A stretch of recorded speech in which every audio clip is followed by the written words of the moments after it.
Lu pernah ngerasain ini gak? Gaji baru masuk, rasanya lega banget. Tapi anehnya, belum juga akhir bulan, saldo udah mulai tipis. Padahal kalau dipikir-pikir, lu ngerasa nggak beli sesuatu yang mahal. Lu cuma beli kopi, makanan online, diskon e-commerce, promo tanggal kembar, dan flash sale. Sedikit demi sedikit. Sampai akhirnya lu mikir, duit gue kemana ya?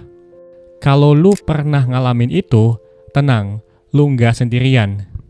Gue ada temen namanya Raka, setiap awal bulan dia selalu bikin rencana. Bulan ini harus lebih hemat, harus bisa nabung, harus kontrol pengeluaran. Tapi yang terjadi selalu sama. Hari ketiga, beli diskon makanan online. Hari ketujuh, temen ngajak nongkrong. Hari ke-11, ikut promo 11-11.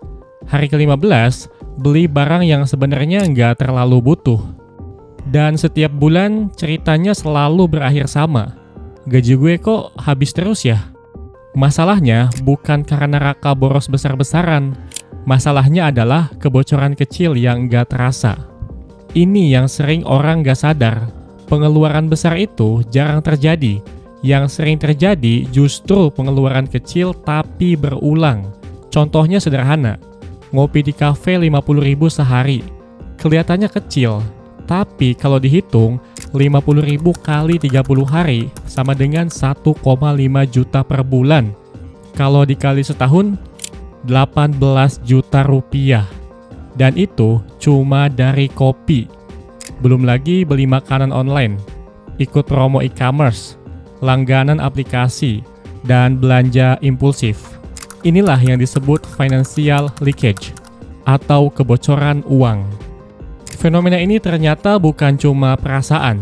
Data juga menunjukkan hal yang sama. Menurut BPS tahun 2024, rata-rata pengeluaran masyarakat Indonesia sekitar 1,7 juta rupiah per orang per bulan. Sementara, laporan Nielsen IQ menunjukkan sesuatu yang menarik. Jumlah orang yang merasa aman secara finansial dan bisa menabung turun dari 26% menjadi 13% aja. Artinya apa? Banyak orang sebenarnya punya penghasilan, tapi uangnya bocor tanpa terasa. Dan generasi muda adalah yang paling rentan. Kenapa?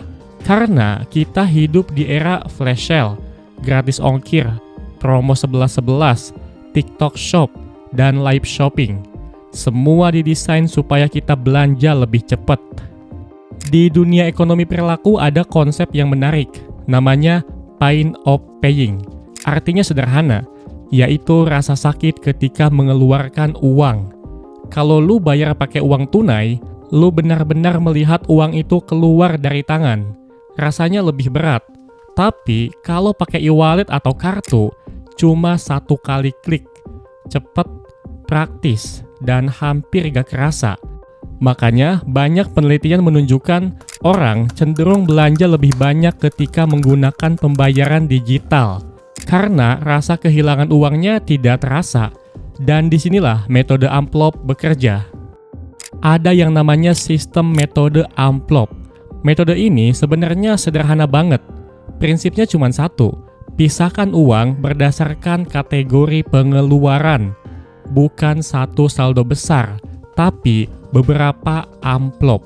Misalnya amplop makan, amplop transport, amplop hiburan, dan amplop belanja online.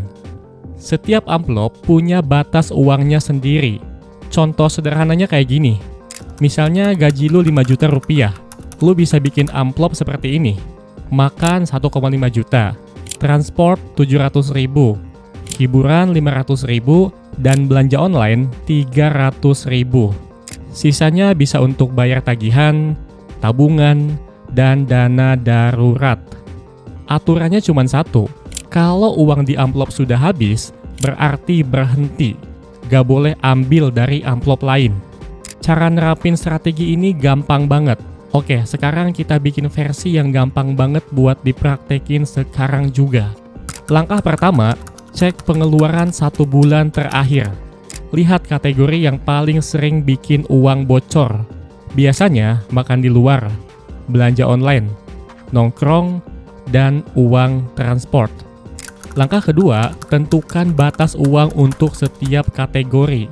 Misalnya, makan di luar maksimal 800.000, belanja online maksimal 400.000. Ketiga, pisahkan uangnya. Kalau mau pakai cara klasik, bisa pakai amplop fisik. Tapi kalau mau pakai cara modern, pakai fitur kantong di bank digital. Sekarang, banyak bank sudah punya fitur ini.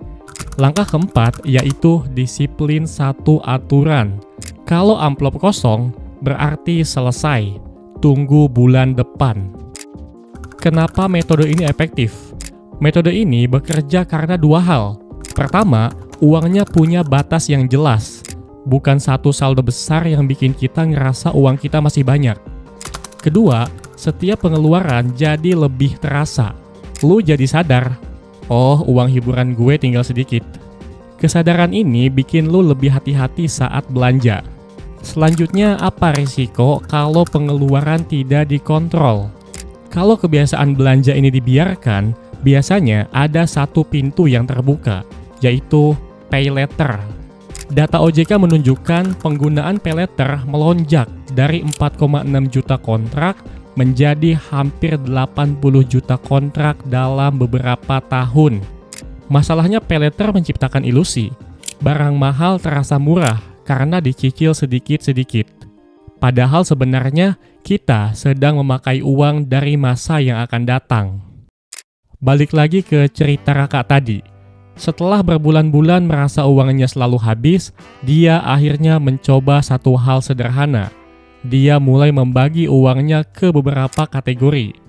Makan, transport, hiburan, dan belanja online. Awalnya terasa aneh, tapi setelah 2 bulan, dia mulai sadar sesuatu. Uangnya sebenarnya tidak kurang. Yang selama ini terjadi cuma satu. Uangnya tidak punya batas.